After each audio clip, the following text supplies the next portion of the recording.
Hello বন্ধুরা, তোমাদের সবাইকে স্বাগতম আমার নতুন ভিডিওতে। আজকে আমি তোমাদের দেখাবো বাজার যাওয়ার পথে কোন কোন জায়গা বা কোন কোন গ্রাম বন্যার জলে প্লাবিত হয়েছে।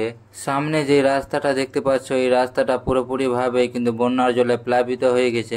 আর আমি যে রাস্তাটাতে হাঁটছি সেই রাস্তাটাতে অল্প পরিমাণের কিন্তু জল হয়ে গেছে। এই কচুরি পানাগুলো দেখতে পাচ্ছ, এই কচুরি পানাগুলো কিন্তু মুনিরামতলা শিব মন্দিরের পাশে জড়ো হয়ে আছে।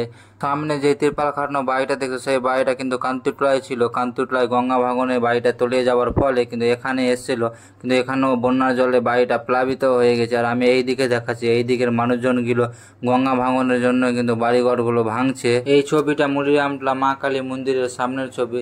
এই দিকেও কিন্তু চারিদিকে বন্যার জলে প্লাবিত হয়ে গেছে। আর এই রাস্তাটা হচ্ছে জিতুল্লা যাওয়ার রাস্তা। এই রাস্তা দিয়ে আমরা এখন বাজার যাচ্ছি। আর চারিদিকটা দেখাচ্ছি, আমি দেখতে পাচ্ছি চারিদিকটাই কিন্তু বন্যার জলে প্লাবিত হয়ে গেছে। আর রাস্তাটাতে এক হাঁটু জল হয়ে গেছে। এইদিকে লক্ষ্য করো, এই মাচালটা হচ্ছে জিতুল্লা, এই মাচালটা অর্ধেক জলের তলায়। এই ছবিটা দেখতে পাচ্ছ, এই ছবিটা হচ্ছে জিতুল্লা প্রাইমারি স্কুলের সামনের ছবি। জিতুল্লা স্কুলের সামনেও কিন্তু চারিদিকে বন্যার জল হয়ে গেছে। এইদিকে কচুর গাছগুলো কত সুন্দর লাগছে, মনে হয় বন্যার জলে ভাসে। আমাকে তো খুব সুন্দর লাগছে, দারুণ লাগছে। তোমাদের কেমন লাগছে কমেন্ট করে জানিও। আর যারা যারা আমার ভিডিও দেখো, লাইক করো, কমেন্ট করো, শেয়ার করো, তাদেরকে অসংখ্য ধন্যবাদ। আর এই ছবিটা হচ্ছে জিতুল্লার শেষ প্রান্তের ছবি। এখানে একটা মিল ছিল, মিলের সামনেও কিন্তু জল হয়ে গেছে। এইদিকেও কিন্তু চারিদিকেই বন্যার জলে প্লাবিত হয়ে গেছে। এই দিকের বাড়িগুলো দেখাচ্ছি, এই দিকের বাড়িগুলোর কীরকম অবস্থা দেখতে পাচ্ছ। সামনের বাড়িটাতে একটু বেশ জল ঢুকে গেছে, আর এই বাড়িটাতে একটু জল বাড়লে কিন্তু ভেতরে ঢুকে যাবে। এইদিকে টিনের বাড়িগুলোতেও কিন্তু জল ঢুকে গেছে, আর সব থেকে বেশি পরিমাণের জল সামনের এই বাড়িটাতে ঢুকেছে। তোমরা ভিডিওটা দেখে বুঝতে পারছো।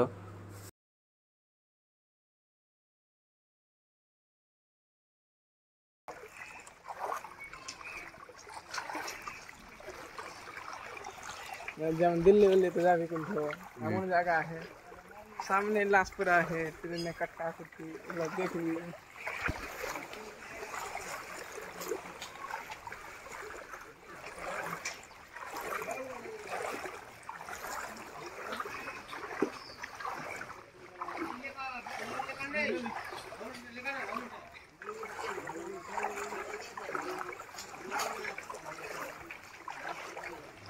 এই বাড়িগুলো দেখতে পাচ্ছ, এই বাড়িগুলো হচ্ছে মহানন্দটোলা ফিল্ডের কোনার বাড়িগুলো। আর এইদিকে দেখাচ্ছে, এইদিকে একটা রাস্তা দেখতে পাচ্ছ। এই রাস্তা দিয়েই আমরা ছোটবেলা কাঠাহাদিয়ারা হাই স্কুলটা আসতাম। এইদিকেও কিন্তু সম্পূর্ণই বন্যার জলে প্লাবিত হয়ে গেছে। আর এটা হচ্ছে মহানন্দটোলা ফিল্ড। এই ফিল্ডেই কিন্তু ফুটবল খেলা হয়। দেখতে পাচ্ছ এই ফিল্ডটার চারদিকেই কিন্তু বন্যার জল হয়ে গেছে। চারদিকটা বন্যার জলে প্লাবিত হয়ে গেছে। আর এই ফিল্ডেই কিন্তু দুর্গা পূজার মেলাটা হয়।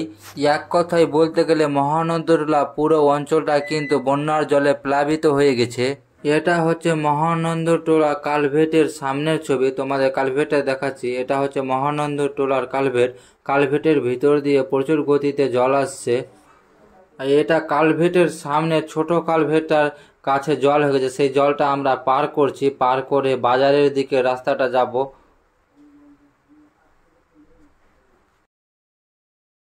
আর সামনে যে জলগুলো দেখতে পাচ্ছ, সেই জলগুলো হচ্ছে বাবুপাড়া যাওয়ার রাস্তার বাম সাইডে। অবশেষে আমরা বাজার চলে আসলাম। এটা হচ্ছে কালীতলার বাজার। বাজারে এসে দেখি চারিদিকে বন্যার জল হয়ে গেছে। তার জন্য বাজারটা এখানে বসেনি, বাজারটা রাস্তায় বসেছে। তো বন্ধুরা, ভিডিওটা এখানে শেষ করলাম। ভিডিওটা শেষ পর্যন্ত দেখার জন্য তোমাদের অসংখ্য ধন্যবাদ।